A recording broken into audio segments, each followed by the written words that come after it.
Venez avec moi dans Marc 5, verset 2, où Jésus débarqua aussitôt sortant des tombeaux.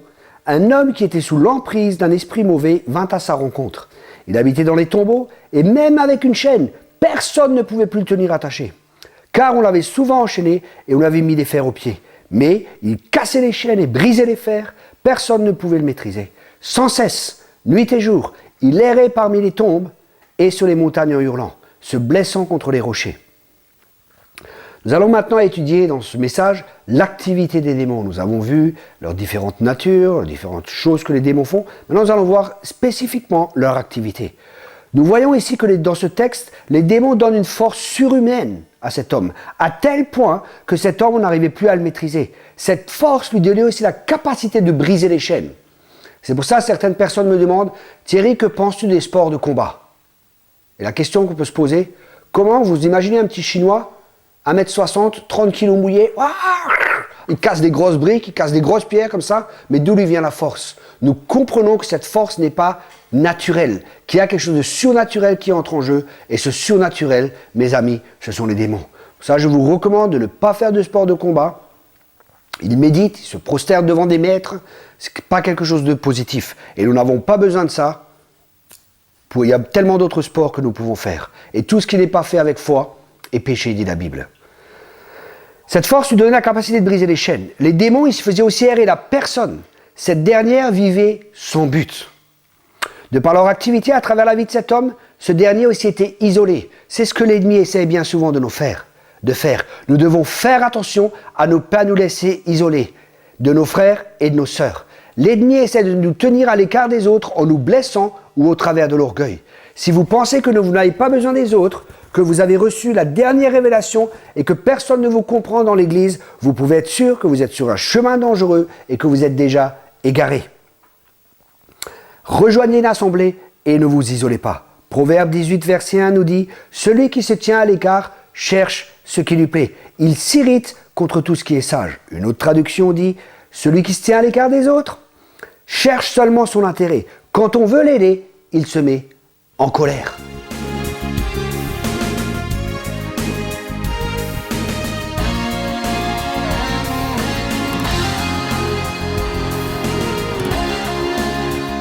J'ai un ami qui a un appel puissant de prophète, mais il n'est pas dans une assemblée, il ne fréquente pas de façon régulière des chrétiens.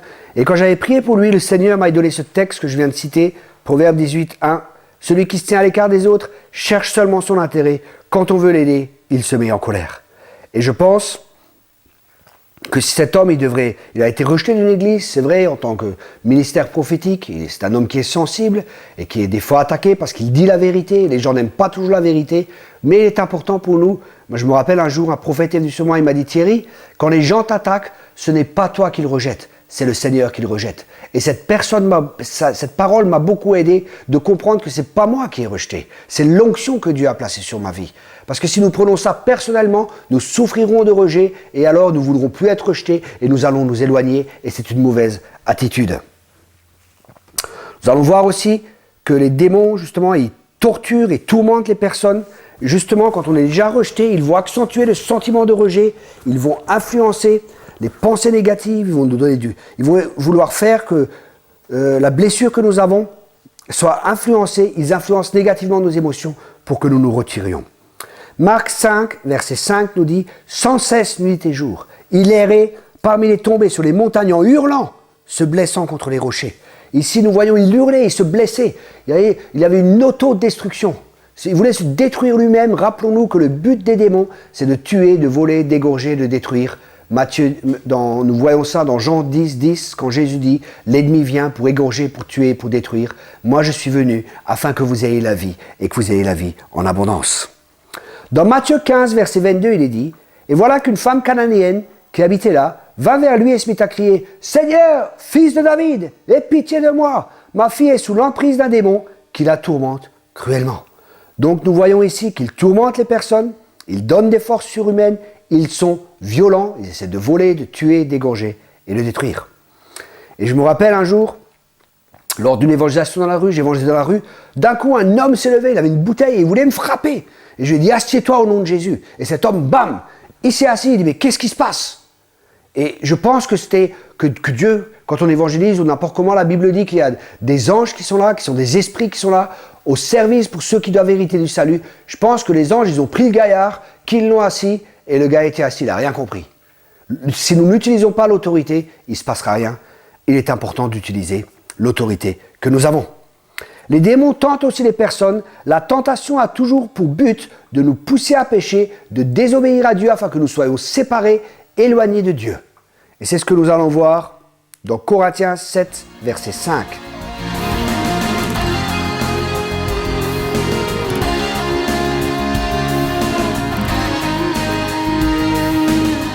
Ne vous refusez donc pas l'un à l'autre. Vous pouvez certes en plein accord l'un avec l'autre, renoncez pour un temps à vos relations conjugales afin de vous consacrer davantage à la prière, mais après cela, reprenez vos rapports comme auparavant. Il ne faut pas donner à Satan l'occasion de vous tenter par votre incapacité à dominer vos instincts. Ici, nous voyons, Satan veut nous tenter pour que nous ne dominions pas nos instincts. Ici, il est question de rapports sexuels entre le mari et la femme, et la Bible dit qu'il y a aussi des esprits séducteurs qui vous recommandent de ne pas vous marier. Il y a différentes séductions qui sont là. Nous étudierons cela plus tard dans un autre message. Mais dans ce contexte, il est dit d'avoir des relations sexuelles avec notre épouse. Et un jour, un serviteur de Dieu, il m'a dit, oui, j'ai pas de relation sexuelle avec mon épouse, ça fait plus de 2 ans, et ainsi de suite. Et il croyait que c'était quelque chose de spirituel. Et je lui ai rappelé ce texte il nous montre clairement que ce n'est pas quelque chose de spirituel. Bien au contraire, nous sommes en danger, et c'est là que nous pouvons tomber. La sexualité n'est pas négative, la sexualité vient de Dieu si c'est pratiqué dans les normes de Dieu, selon le cadre que Dieu a établi, c'est-à-dire dans les liens du mariage. Les démons aussi sont cause de maladie. Matthieu 12, verset 22, on lui emmena encore un homme qui était sous l'emprise d'un démon qui le rendait aveugle et muet. Jésus le guérit et l'homme put de nouveau parler et voir. Une autre traduction dit, alors il fut présenté un homme tourmenté d'un démon aveugle et muet, et il le guérit de sorte que celui qui était aveugle et muet parlait et voyait. Cela démontre que dans ce cas présent, cet esprit rendait cet homme aveugle et muet. C'était un esprit qui rendait cet homme aveugle et muet. Et Jésus, quand il a guéri cet homme, il a dû chasser le démon pour que cet homme puisse voir et qu'il puisse parler, comme nous le dit le texte. Marc 9, verset 25 nous dit « Jésus, voyant la foule affluer, commanda avec sévérité à l'esprit mauvais, esprit qui rend sourd et muet, lui dit-il, je te l'ordonne, sors de cet enfant et ne rentre plus jamais en lui. Ici nous voyons, Jésus ordonne à l'esprit sourd et muet, donc les démons peuvent nous rendre aveugles, ils peuvent nous rendre sourds et ils peuvent nous rendre muets. Et je me rappelle à Madagascar, lors d'une campagne d'évangélisation à la fin du message, le Seigneur me demanda d'appeler les aveugles afin que je puisse prier avec eux. Là aussi le Seigneur intervint et guérit plusieurs d'entre eux. Cela se fit sans manifestation, mais il est possible qu'il y ait eu des démons qui étaient là et qui sont partis. Il n'est pas toujours nécessaire qu'ils manifestent. Là aussi, je vous recommande d'exercer la délivrance en douceur. On a l'autorité, pas la peine de crier et de commander aux esprits de ne pas se manifester, de sortir sans blesser les personnes. Luc 13, verset 11. Il s'y trouvait une femme qui, depuis 18 ans, était sous l'emprise d'un esprit qui la rendait infirme. Elle était voûtée et n'arrivait absolument pas à se redresser. Cet esprit faisait que cette femme était infirme. Son infirmité consistait à être voûtée. Et je me rappelle d'un cas identique dans le sud de la France. Il y avait une dame qui était venue, elle était comme cela, elle marchait de cette manière. Je lui ai posé les mains, je dis voilà, relève-toi maintenant au nom de Jésus. Cette femme s'est levée, elle commençait à marcher. Je dis allez, courez maintenant autour de la salle. Elle courait autour de la salle, arrivée au milieu, pam, elle se rebelle. J'ai fait relevez-vous au nom de Jésus. Et là, elle s'est relevée et depuis, cette dame a été guérie et un esprit a été chassé.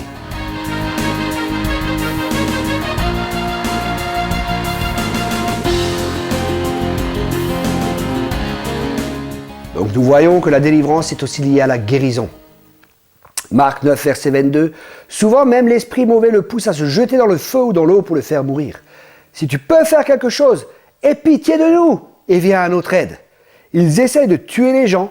Certains esprits influencent les gens en leur donnant des pensées de suicide. C'est ce qu'on appelle un esprit de mort.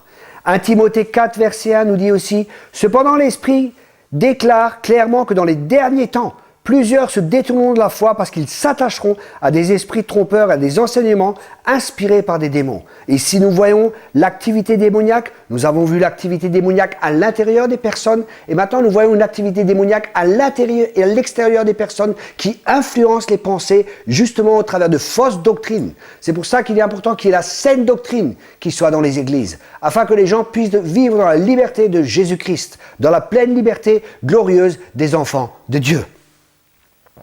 Et là, il est question de personnes qui se détournent de la foi. Pour pouvoir se détourner de quelque chose, il faut avoir quelque chose. Donc ici, il est question de chrétiens. Il n'est pas question d'inconvertis. Il est question de chrétiens qui se font avoir, qui se laissent égarer, qui se laissent séduire justement par Satan. Ils trompent les gens.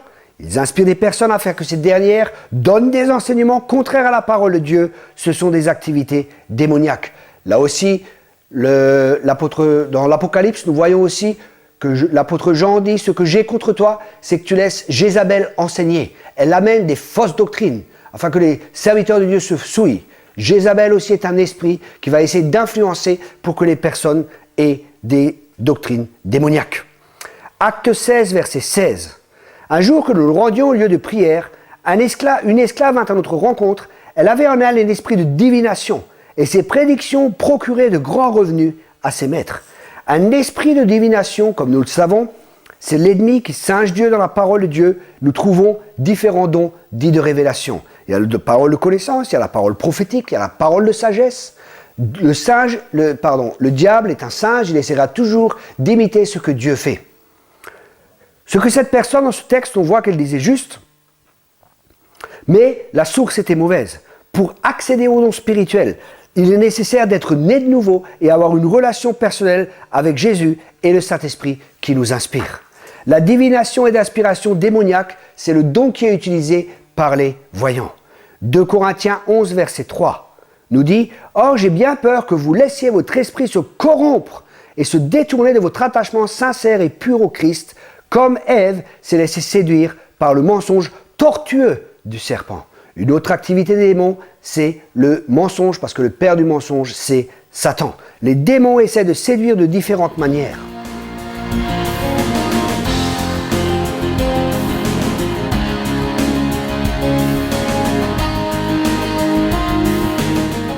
Les démons essaient de séduire de différentes manières. Par exemple, à travers une personne du sexe opposé, comme ce fut le cas pour Samson. La Bible nous donne de ces exemples, non pas pour critiquer ses serviteurs, mais pour apprendre de leurs erreurs. Ils séduisent aussi par des fausses doctrines. Éphésiens 4, verset 14 nous dit « Ainsi nous ne serons plus des enfants flottants et entraînés à tout vent de doctrine, joués par les hommes avec leurs fourberies et leurs manœuvres séductrices. » Nous voyons par des fausses doctrines, et maintenant nous allons voir aussi par des paroles doucereuses. Proverbe 7, verset 21 nous dit « Elle le séduisit à force de paroles, elle l'entraîna par ses lèvres doucereuses. » Vous voyez la séduction à travers des faux enseignements, à travers des paroles doucereuses. Et en tant qu'ancien proxénète, je connais très bien le milieu de la prostitution. Et j'ai été étonné de voir que des femmes qui étaient moins attrayantes que d'autres avaient plus de clients et gagnaient plus d'argent.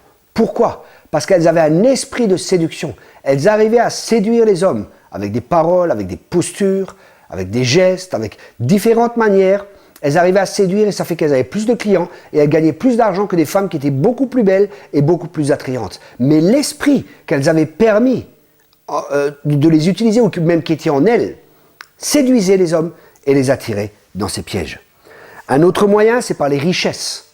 Marc 4, verset 19 nous dit « Mais en qui les soucis du monde, la séduction des richesses et l'invasion des autres convoitises étouffent la parole de Dieu et la rendent infructueuse. » Rappelez-vous que l'ennemi essaie toujours de voler la parole de Dieu des cœurs et un des moyens justement, c'est par la séduction des richesses. Les richesses n'est pas quelque chose de négatif. Ce n'est pas négatif d'être chrétien et d'être riche, bien au contraire, c'est une bénédiction afin que nous puissions bénir les autres. Ils séduisent au travers de nos faiblesses. Aussi, c'est ce que nous allons voir plus tard, mais la richesse n'est pas quelque chose de négatif. Jésus dit qu'on doit même se faire des amis avec les richesses, avec mammon, avec les richesses injustes. Donc, soyons sages, ayons de l'argent, mais ne permettons pas à l'argent d'être notre maître. L'argent est un bon esclave, mais un mauvais maître. Il faut que nous ayons l'argent, mais il ne faut pas que l'argent nous ait. Un autre moyen, c'est à travers nos faiblesses. Par exemple, un homme ayant un problème d'impureté entre dans un magasin et il sera comme tourné à regarder vers les revues impédiques, vers les vidéos, vers ces choses-là. Il sera comme attiré par cela. Pour ça, Hébreux 3, verset 13 nous dit « Mais encouragez-vous les uns les autres, jour après jour, aussi longtemps qu'on peut dire aujourd'hui, afin qu'aucun d'entre vous ne se laisse tromper par le péché et ne s'endurcisse. » Ici, l'apôtre Paul, il est dit que l'apôtre Paul a écrit le texte aux Hébreux, ce n'est pas tout à fait sûr, il y a beaucoup de discussions dans les milieux théologiques, mais ce n'est pas notre débat aujourd'hui. Il est dit que le péché est attrayant, sans quoi on ne pécherait pas. Les démons sont des menteurs, nous avons vu qu'ils nous tentent, ils nous font croire que le péché amènera quelque chose de positif dans notre vie.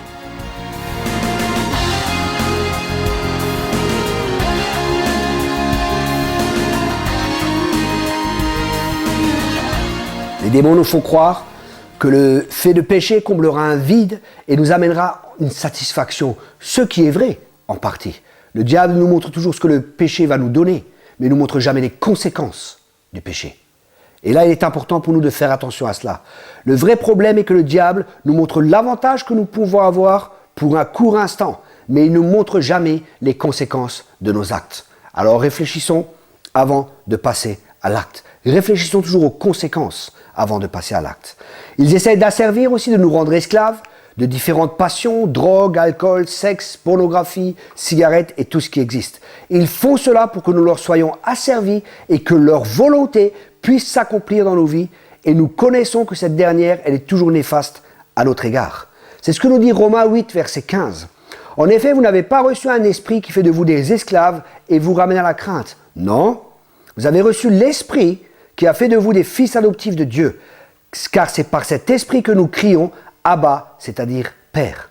Le but des démons est que nous leur obéissions afin que nous devenions leurs esclaves. La Bible dit qu'on n'a pas reçu un esprit de crainte ni un esprit de peur. Donc, si vous avez des craintes et des peurs, il est possible que peut-être vous avez un esprit et qu'il faille le chasser. Et là, c'est par la volonté de Dieu, l'amour parfait bannit la crainte. Romains 6, verset 16 nous dit aussi « Ne savez-vous pas qu'en vous mettant au service de quelqu'un, comme des esclaves pour lui obéir, vous êtes effectivement les esclaves du maître à qui vous obéissez, ou bien du péché qui entraîne la mort, ou bien de l'obéissance qui conduit à une vie juste. » Nous voyons aussi que les démons cherchent à souiller et à salir. Romains 1, verset 21 nous dit « Puisque tout en ayant connu Dieu, ils ne l'ont pas glorifié comme Dieu et ne lui ont pas rendu grâce, mais ils se sont égarés dans des raisonnements futiles, voyez, au travers des pensées, et leur cœur sans intelligence a été plongé dans les ténèbres. Se prétendant sages, ils sont devenus fous. Et ils ont changé la gloire de Dieu, impérissable, en des images représentant l'être humain périssable, des oiseaux, des quadrupèdes et des reptiles. C'est pourquoi Dieu les a livrés à l'impureté, par les désirs de leur cœur, de sorte qu'entre eux, ils déshonorent leur propre corps. Eux qui ont changé la vérité de Dieu pour un mensonge et qui ont adoré la création en lui rendant un culte au lieu du Créateur qui est béni pour toujours. Amen. C'est pour cela que Dieu les a livrés à des passions déshonorantes. Ainsi, en effet, leurs femmes ont changé les relations naturelles pour des actes contre nature. De même, les hommes, abandonnant les relations naturelles avec la femme, se sont enflammés dans leur appétit les uns pour les autres. Ils se livrent entre hommes à des actes honteux et reçoivent eux-mêmes le salaire que mérite leur égarement. Comme ils n'ont pas jugé bon de reconnaître Dieu, Dieu les a livrés à leur manque de jugement, de sorte qu'ils font des choses indignes. Ils sont remplis de toute espèce d'injustice, de méchanceté, d'avidité, de malfaisance, d'envie, de meurtre, de disputes, de ruses, de vices, diffamateurs, médisants et ennemis de Dieu, insolents, orgueilleux, fanfarons, ingénieux pour le mal, rebelles envers leurs parents, sans intelligence, sans loyauté, insensibles, sans compassion. Et bien qu'ils connaissent le juste décret de Dieu, selon lequel ceux qui pratiquent de telles choses méritent la mort, non seulement ils les font eux-mêmes, mais encore, ils approuvent ceux qui les pratiquent.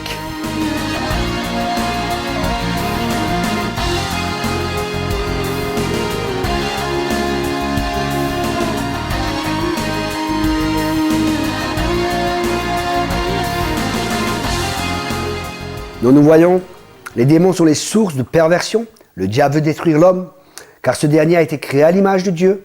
Pour cela, il emploie ces démons qui vont essayer de détruire l'homme dans le domaine physique, spirituel, émotionnel et au niveau de sa volonté. Ils essaient de captiver notre volonté, d'avoir une emprise sur notre volonté, aussi en en utilisant la passivité de la volonté. C'est pour ça que Dieu nous dit de résister au diable. Il faut que notre volonté soit active. Il est nécessaire que notre volonté ne soit pas passive, mais qu'elle soit active. Et nous voyons aussi, la Bible dit que dans les derniers temps, il y aura des esprits séducteurs. Et aujourd'hui, nous voyons que dans certaines églises, on permet aux homosexuels de se marier. Que dans certaines églises, il y a même des homosexuels qui prêchent. Et la Bible dit clairement, dans ce texte de Romains 1, nous venons de voir que c'est une abomination devant Dieu. Écoutez-moi bien. Nous ne jugeons pas les homosexuels. Nous aimons les homosexuels. Mais nous sommes contre l'homosexualité parce que la Bible déclare que l'homosexualité n'est pas quelque chose de divin, mais que c'est quelque chose de diabolique, de démoniaque. Et c'est pour cela que nous sommes contre. Pourquoi sommes-nous contre l'homosexualité? Nous ne sommes pas contre les homosexuels, nous sommes contre l'homosexualité parce que cela asservit l'homme et parce que nous aimons les gens. Nous leur disons cela, ce n'est pas une condamnation. Si vous êtes dans ce cas, venez à Jésus-Christ, repentez-vous et allez voir des personnes pour qu'ils puissent faire un travail dans votre vie. Il y a un très bon site que je vous recommande, c'est le site de Osené, du pasteur Osené, Osez parler, je crois que ça s'appelle, oui, c'est cela, Osez parler. Allez sur ce site et là il y aura de l'aide, on sera à votre écoute et on pourra vous aider pour que vous puissiez être libérés. On ne vous jugera pas, on ne vous condamnera pas, mais on vous aidera pour que vous puissiez recevoir la délivrance. Les démons aussi torturent. Matthieu 18, verset 34 dit « Et dans sa colère, son maître le livra au bourreau jusqu'à ce qu'ils aient remboursé toute sa dette. » Un bourreau est là justement pour torturer. Nous avons aussi vu qu'il tourmente. Les bourreaux torturent les gens et dans ce contexte, il est question de pardon. Le manque de pardon, que vous soyez chrétien ou non chrétien, le manque de pardon ouvre la porte aux démons. Et si vous ne pardonnez pas, si vous vivez dans l'amertume, si vous vivez dans un manque de pardon, vous donnez un accès au diable dans votre vie. Que vous soyez chrétien ou que vous ne soyez pas chrétien, il y a des lois spirituelles que Dieu a établies. Et ces lois, c'est pas parce que vous êtes chrétien que Dieu enfreindra ces lois. C'est comme les lois de la gravité. Si vous lâchez quelque chose, ce n'est pas parce que vous êtes chrétien que ça va monter, ça va descendre et ça va se casser. Après, nous voyons qu'il y a toutes sortes de maladies. Luc 4, verset 40 nous dit « Au coucher du soleil, tous ceux qui avaient chez eux des malades atteints des maux les plus divers les amenèrent à Jésus. Il posa les mains sur chacun d'eux et les guérit. Des démons sortaient aussi de beaucoup d'entre eux en criant « Tu es le Fils de Dieu !» Mais Jésus les reprenait sévèrement pour les faire taire, car il savait qu'il était le Christ. Donc nous voyons qu'il tourmente et perturbe les personnes.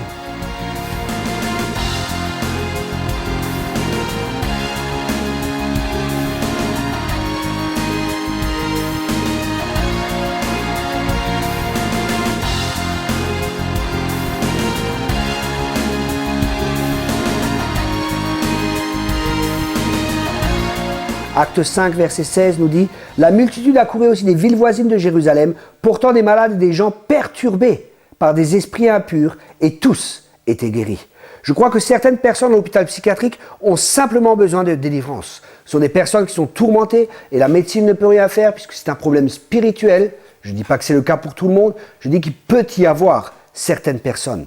Et ce récit nous montre clairement que beaucoup de maladies étaient causées par des démons. Apocalypse 17, verset 3 nous dit aussi « Il me transporta alors en esprit dans un désert. Je vis une femme assise sur une bête au pelage écarlate. Cette bête était couverte de titres offensants pour Dieu. Elle avait 7 têtes et 10 cornes, sur la traduction du semeur. » Une autre traduction dit « Il me transporta par l'esprit dans un désert. Je vis alors une femme assise sur une bête écarlate, plein de noms blasphématoires, qui avait 7 têtes et 10 cornes. » Blasphémer signifie dire des paroles outrageantes contre Dieu. Et je me souviens... Il y a des personnes, des fois, ils m'insultaient. Des personnes, sans raison. Il n'y avait pas de raison qu'ils m'insultent. Et je sais que c'est l'onction que Dieu a mise sur ma vie. C'est la présence de Dieu sur ma vie qui faisait que les démons se manifestaient. Je me rappelle à la Côte d'Azur, j'étais en train d'évangéliser dans la rue. Un homme s'arrête devant moi. Il est très agressif. Puis d'un coup, il se retourne, il était en short, et il me descend son pantalon et il me montre ses fesses. C'est pas une réaction normale. C'était un homme qui avait besoin de délivrance. Les démons essaient de m'intimider, ils essaient de m'insulter, ils blasphémaient, ils essaient de m'attaquer pour que j'arrête de prêcher et d'annoncer l'évangile. Cet homme était sous l'influence des démons. Donc nous avons vu qu'ils blasphèment, ils donnent une force surhumaine, ils sont violents, ils résistent, ils essaient de contrecarrer les plans de Dieu, ils tentent les personnes. Dans l'Apocalypse aussi, il est dit qu'ils mettent en prison. Après, ils mentent. Ils mentent en prédisant des faussetés, l'esprit de divination. Ils asservissent en créant des accoutumances, des dépendances. Ils séduisent. Ils veulent que nous devenions leurs esclaves. Ils souillent. Ils salissent. Ils sont la source de perversion. Les démons torturent. les démons sont source de nombreuses maladies, ils sont la source de fausses doctrines. Nous avons pu constater les différentes activités démoniaques. Ceci a pour but de nous aider à délivrer les personnes atteintes de différents troubles, que ce soit dans le domaine physique, émotionnel, spirituel ou au niveau de la volonté. En résumé, nous pouvons dire qu'ils essaient de prendre le contrôle afin de détruire les personnes et les plans que Dieu a pour cette personne. Que Dieu vous bénisse richement.